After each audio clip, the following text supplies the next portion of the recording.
महाराष्ट्र सीटी की choice filling में बच्चों को बड़ी दिक्कत आ रही है कि कैसे चॉइस फिलिंग करना है। तो बच्चों आज की वीडियो हम लोग बात करने वाले हैं कि किस तरीके से चॉइस फिलिंग आपको करना है। जो कैप राउंड होता है इसका राउंड 1 की चॉइस फिलिंग चल रही है। 28 जुलाई चॉइस फिलिंग करने की लास्ट डेट है, मतलब कल तक आप चॉइस फिलिंग कर सकते हैं। एमएस सीटी का जो बच्चों आपका एग्जाम होता है उसका पहले आपका परसेंटाइल आता है, उसके बाद जब अप्लाई करते हैं काउंसलिंग उसके बाद आपकी रैंक आती है, जब मेरिट लिस्ट आती है उसमें रैंक आती है। तो रैंक के हिसाब से कैसे चॉइस फिलिंग करना है, किस तरीके से कॉलेज के ऑर्डर को सेट करना है, ब्रांचेस को कैसे फिल करना है, कौन कौन से कॉलेज को प्रायोरिटी देनी है।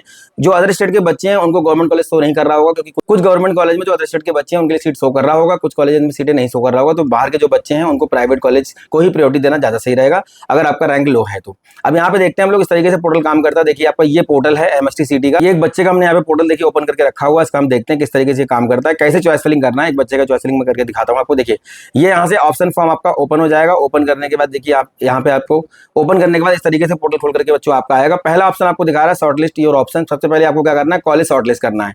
अब ये कॉलेज शॉर्टलिस्ट करना सबसे बड़ा टास्क है। उसके बाद जो कॉलेज के ऑप्शन आपने सेलेक्ट किए हुए हैं, मतलब शॉर्टलिस्ट किए हैं, उसको आपको सेट करना है। सेट करने का मतलब है नंबर 1 पे क्या रखना है, नंबर 2 पे क्या रखना है और नंबर 3 पे क्या रखना है। इस तरीके से कुछ बच्चे ब्रांचेस को प्रायोरिटी दे रहे हैं, कुछ बच्चे कॉलेज को प्रायोरिटी दे रहे हैं। तो किस तरीके से चॉइस फिलिंग करना है देखिए यहाँ पे आपको पोर्टल में दिखाई देगा। सबसे पहले यहाँ पे ऑप्शन आ रहा है सेलेक्ट यूनिवर्सिटीज। देखिए यहाँ पे ऑल करना है आपको। अगर यहाँ पे कोई भी यूनिवर्सिटी आप सेलेक्ट करते हैं तो आप कंफ्यूज हो जाएंगे, तो क्या करना है, इसमें ऑल कर देना है आपको, क्योंकि यूनिवर्सिटीज वाइज रीजन वाइज सारे कॉलेज यहाँ पे आपके बटे हुए हैं। उस तरीके से आपको यहाँ पे कॉलेज शो करेगा। अब यहाँ पे क्या करना है, आपको ऑल कर देना है। उसके बाद तो बच्चों का प्रायोरिटी क्या रहता है, कंप्यूटर साइंस। सबसे पहले क्या करेंगे, आप कंप्यूटर साइंस सेलेक्ट करेंगे। देखिए तो सबसे पहले बच्चों क्या करेंगे, आप सीएस यहाँ सेलेक्ट करेंगे। देखिए कंप्यूटर इंजीनियरिंग हमने सेलेक्ट किया। अब कंप्यूटर इंजीनियरिंग सेलेक्ट करने के बाद हमने यहाँ पे सब जगह ऑल रखा हुआ है। देखिए स्टेटस में हमने जो कॉलेज के स्टेटस है यहाँ पे दिखा, देखिए इंस्टीट्यूट का जो स्टेटस है यहाँ पे ऑल कर देना है। माइनॉरिटी स्टेटस में आपको ऑल कर देना है। अगर आपने टीएफडब्ल्यू भर रखा है तो आपको 2 कॉलेज के ऑप्शन शो करेगा, मतलब एक आपका नॉर्मल सीट, एक आपका टीएफडब्ल्यू सीट। अब यहाँ पे देखिए डिस्ट्रिक्ट में भी आपको ऑल कर देना है। चाहे तो डिस्ट्रिक्ट वाइज आप सेलेक्ट कर सकते हैं, पर उसमें भी कंफ्यूजन है, इसलिए सब जगह आपको क्या करना है, ऑल करना है। उसके बाद जब यहाँ से आप इंस्टीट्यूट सर्च करेंगे तो देखिए यहाँ पे आपको दिखाएगा इस तरीके से इतने सारे कॉलेज हैं। यहाँ पे देखिए इन सब कॉलेज में आपको कंप्यूटर इंजीनियरिंग ब्रांच मिल जाएगी। अब मान लीजिए मैं यहाँ पे सेलेक्ट करता हूँ कंप्यूटर साइंस। देखिए यहाँ पे अब हमने यहाँ पे डाला हुआ कंप्यूटर साइंस इंजीनियरिंग। देखिए कंप्यूटर साइंस इंजीनियरिंग में कौन कौन से कॉलेज दिखा रहा है। इस तरीके से बच्चों आपको ब्रांच का ऑप्शन यहाँ पे डालना है। ब्रांच ऑप्शन डालने के बाद फिर क्या करना, सर्च करना। तो यहाँ पे देखिए इतने सारे कॉलेज खोल करके आए हैं। ये सभी कॉलेज में देखिए ब्रांच कोड लिखा हुआ है, उसके बाद आपका कॉलेज कोड लिखा हुआ है। अब यहाँ से जब जो भी कॉलेज आपको फिल करना होगा इस तरीके से आप कॉलेज को सेलेक्ट करेंगे। सेलेक्ट करने के बाद क्या करना होगा, आपको नीचे जाएंगे और यहाँ पे एक ऐड का ऑप्शन आ रहा होगा, उसमें क्या करना है, आपको ऐड कर देना। जैसे मैंने एक बच्चे का देखिए यहाँ पे चॉइस फिलिंग करके रखा हुआ है। मैं आपको दिखाता हूँ किस तरीके से मैंने इसके कॉलेज को शॉर्टलिस्ट किया हुआ है। उस तरीके से आप कर सकते हैं। यहाँ पे हम क्या कर देंगे, ऑल कर देंगे। और ऑल करने के बाद ये एक बच्चे का देखिए हमने चॉइस फिलिंग के लिए यहाँ पे शॉर्टलिस्ट किए हुए हैं कॉलेज। देखिए सबसे पहले आपका कोप, उसके बाद आपका देखिए VGTI मुंबई, उसके बाद आपका गवर्नमेंट इंजीनियरिंग कॉलेज रखे गए हैं। उसके बाद आपका देखिए PICT पुणे है। उसके बाद आपके और भी कॉलेज देखिए यहाँ पे दिए हुए। तो जितने भी कॉलेज शॉर्टलिस्ट किए हैं ये बच्चे के इंटरेस्ट के हिसाब से, जो जिस लोकेशन में वो जाना चाहता है उसके हिसाब से GH रायसोनी है। उसके बाद देखिए बालचंद कॉलेज ऑफ इंजीनियरिंग है, MIT है। उसके बाद पिंपरी छिंदवाड़ा है। उसके बाद आपका सिंगल इंस्टीट्यूट ऑफ टेक्नोलॉजी है। उसके बाद DY पाटिल है। उसके बाद आपका PICT का देखिए यहाँ पे इंफॉर्मेशन टेक्नोलॉजी है। उसके बाद आपका देखिए इस तरीके से 170 कॉलेजेस बच्चों यहाँ पे हमने शॉर्टलिस्ट किए हुए हैं इस बच्चे के। अब ये जो कॉलेज शॉर्टलिस्ट किए गए इसके बाद क्या करना है, इसके बाद आपको क्या करना होगा, 170 चॉइस हमने यहाँ पे सेलेक्ट करके रखी हुई है। 170 कॉलेजेज में बच्चे को बता दिया गया कि भाई इसको चेक कर ले एक बार। अभी जो शॉर्टलिस्ट हो गए कॉलेज, ये शॉर्टलिस्ट कॉलेज है जो बच्चा लेना चाहता है, मतलब एक जो लिस्ट हमने तैयार की हुई है। अभी जो लिस्ट हमारी तैयार हुई है इसको क्या करना पड़ेगा, हमें इसमें प्रेफरेंस ऑर्डर सेट करना पड़ेगा कि हमें कौन से कॉलेज को किस पोजीशन पर रखना है। तो उसके लिए क्या करना होगा, हम यहाँ से सेव करेंगे। सेव प्रोसीड पे जब जाएंगे तो दूसरा ऑप्शन देखिए हमारा यहाँ पे खुला हुआ है, सेट योर प्रेफरेंसेस। अब यहाँ पे आप जब जाएंगे तो यहाँ पे क्या करना होगा, इस तरीके से बच्चों आपको चॉइस फिलिंग के प्रेफरेंस ऑर्डर को सेट करना है। देखिए आपका नंबर 1 पे रखना है हमें कोप, तो नंबर 1 पे हमने ये कर दिया।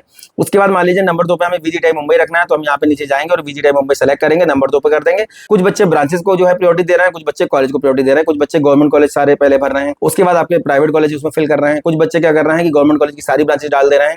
तो जैसे आपको सेट करना है उसको आप सेट कर सकते हो। नंबर 2 पे जिसको रखना है उस पर नंबर 2, फिर उसके बाद नंबर 3, उसके बाद आपका नंबर 4। इस तरीके से बच्चों आपको क्या करना है, नंबरिंग करनी है। नंबरिंग करने के बाद इसको क्या करना होगा, लास्ट में आपको क्या करेंगे, सेव कर देंगे यहाँ से आके। तो इस तरीके से बच्चों आपको क्या करना है, चॉइस फिलिंग करना है और इसको आप रीसेट कर सकते हैं। इस तरीके से आपको क्या करना होगा, इसको सेट करना है। तो जितने बच्चे हैं जो MSCT की चॉइस फिलिंग कर रहे हैं, बड़ी दिक्कतें उनको आ रही है, काफी सारे फोन हमारे पास आ गए। तो कुछ बच्चों की हमने चॉइस फिलिंग की हुई है, कल भी की थी, आज भी की हुई है। तो ये एक बच्चे का देखिए मैंने पोर्टल आपको खोल के दिखा दिया। इस तरीके से आपको क्या करना है, चॉइस फिलिंग अपनी सेट करनी है और MSCT के कैप राउंड 1 के लिए आपको क्या करना है, कॉलेज फिल करने हैं। और यहाँ पे आपका जो भी रैंक आया हुआ है उसके कट ऑफ के हिसाब से आप अपनी एक लिस्ट तैयार कर लीजिए। लिस्ट तैयार करने के बाद कॉलेज शॉर्टलिस्ट करिए। शॉर्टलिस्ट करने के बाद प्रेफरेंस के ऑर्डर को सेट करना है। तो प्रेफरेंस ऑर्डर को बहुत ध्यान से सेट करिएगा, ब्रांच वाइज है, रीजन वाइज है, लोकेशन वाइज, जो भी आपकी प्रायोरिटी है उसके हिसाब से बच्चों आपको क्या करना है। उसके बाद आपका देखिए ऑप्शन फॉर्म समरी आपको चेक करना है। जब उसके बाद आपका कंफर्म कर देना है आपको ऑप्शन, लास्ट में आपके पास ऑप्शन आएगा कंफर्म योर ऑप्शन फॉर्म, मतलब इसको सेलेक्ट कर देना, फाइनली सबमिट हो जाएगा। तो बच्चों इस तरीके से आपकी महाराष्ट्र सिटी की जो चॉइस फिलिंग चल रही है इसको आपको फिल करना है। और कोई दिक्कत कहीं किसी बच्चे को आ रही है, नंबर दिएगा, उसको कॉल कर सकते हैं, संपर्क कर सकते हैं। अगर नियर बाई प्लेसेस हैं तो लखनऊ, कानपुर, दिल्ली, रुड़की में हमारे ऑफिस हैं, वहां पे आके आप विजिट कर सकते हैं, कंसल्ट कर सकते हैं। जो भी अभी काउंसलिंग आपकी बची हुई है, काफी सारे स्पॉट राउंड बचे हुए हैं, रिसेंटली अभी जैक दिल्ली का स्पॉट राउंड हुआ, अभी अहमद सिटी का बचा हुआ है, ट्रिपल गोरखपुर का भी स्पॉट राउंड होना है, उसके बाद आपका HBTU का होना है, इसके अलावा आपका और भी बहुत सारे कॉलेज इंडिविजुअल जो आपके फॉर्म निकाल रहे हैं, काफी सारी GFI के फॉर्म बच्चों भी आपके आए हुए हैं। तो जितने भी आपके स्पॉट राउंड अभी सब चलेंगे उनके सबकी अपडेट मैं आपको वीडियो के माध्यम से देता रहूंगा। और अभी जिन बच्चों को कॉलेजेस नहीं मिल पाए हैं परेशान ना हो, IPCT का स्पॉट राउंड बचा हुआ है, यूपी टेक की पूरी काउंसलिंग बची हुई है। और जिनका रैंक थोड़ा सा बहुत ज्यादा लो हो जा रहा है, मतलब 5 लाख 6 लाख रैंक है, तो वो जितने भी GFI के फॉर्म आ रहे हैं उनको आप फिल कर दीजिए। कहीं दिक्कत काउंसलिंग में किसी बच्चे को अगर आती है तो आप दिए गए नंबर पर संपर्क कर सकते हैं, और जो भी आपके क्वेश्चन या क्वेरीज हैं उनको आप व्हाट्सएप कर सकते हैं और हमारी टीम उसको रिजॉल्व करने का प्रयास करेगी। तो इस तरीके से बच्चों क्या करना है, आपको चॉइस फिलिंग करना है। उम्मीद करता हूं जो भी इन्फॉर्मेशन मैं आपको प्रोवाइड कर रहा हूं कहीं ना कहीं आपके काम आती होगी। नेक्स्ट वीडियो में मिलेंगे अच्छे टॉपिक के साथ, तब तक धन्यवाद, थैंक यू वेरी मच।